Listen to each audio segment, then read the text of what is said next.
Pelatih timnas Argentina, Lionel Scaloni, optimis bahwa Lionel Messi bisa mengakhiri karir dengan torehan 1000 gol. La Pulga punya kapasitas untuk mencapai angka tersebut.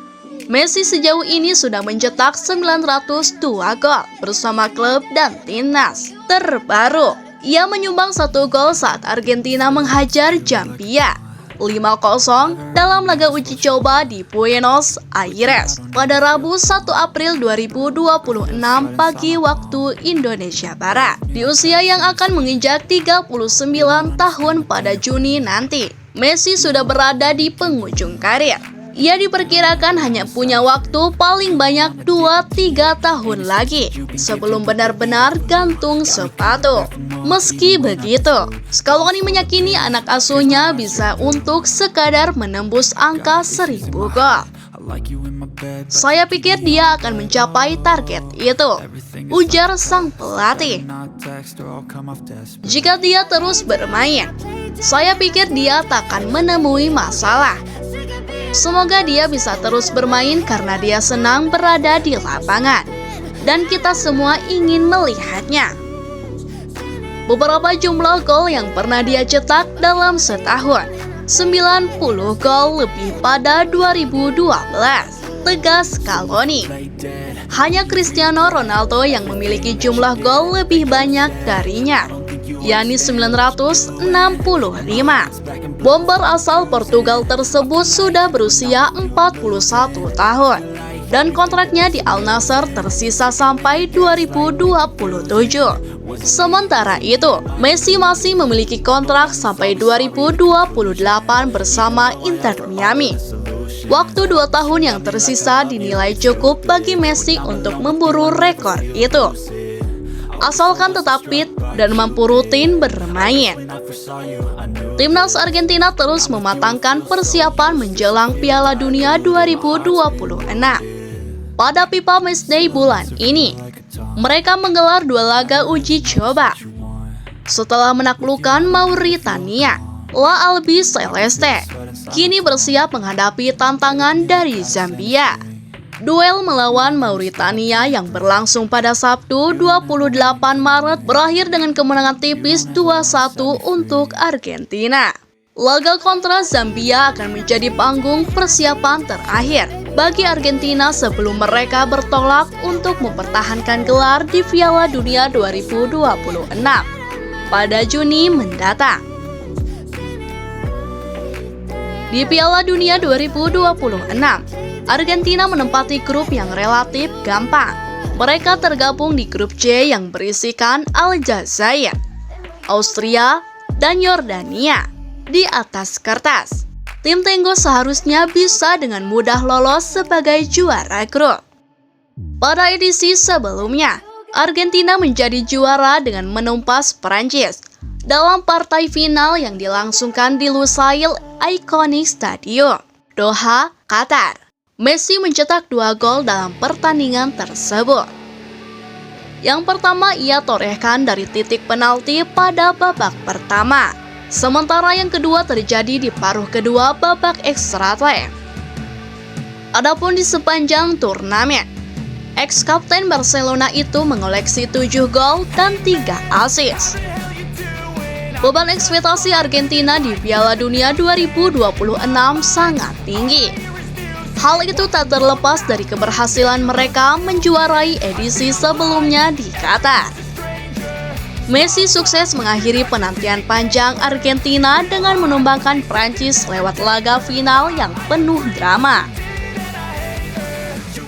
Kehadiran Messi di Amerika Utara nanti tentu akan menjadi babak penutup yang emosional bagi karir internasionalnya. Seluruh pertandingan Piala Dunia ini akan disiarkan TVRI mulai 11 Juni hingga 19 Juli 2025.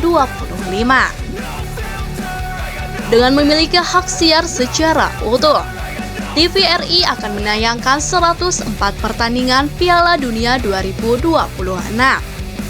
Pertandingan ini meliputi babak penyisihan hingga partai final yang ditayangkan secara live delay hingga rerun selama Piala Dunia berlangsung.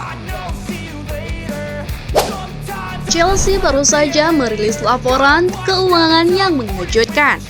Klub asal London Barat itu mencatat kerugian sebelum pajak sebesar 262,4 juta pound sterling untuk periode yang berakhir 30 Juni 2025.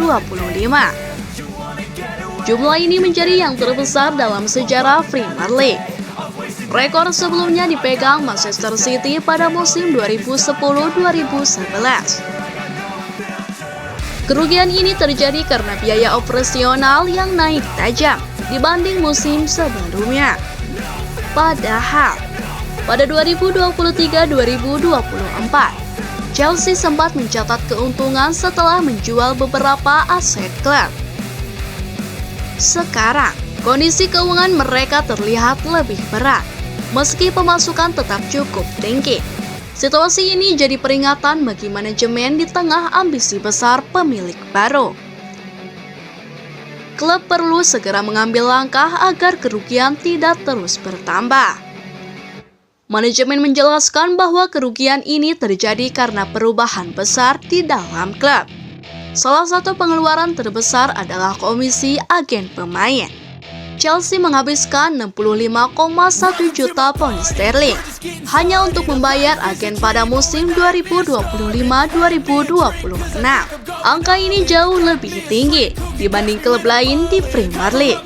Sebagai pertandingan, total pengeluaran semua klub untuk agen mencapai 460,3 juta pound sterling. Chelsea menjadi penyumbang terbesar. Klub juga menjelaskan bahwa biaya agen tinggi karena mereka aktif menjual pemain.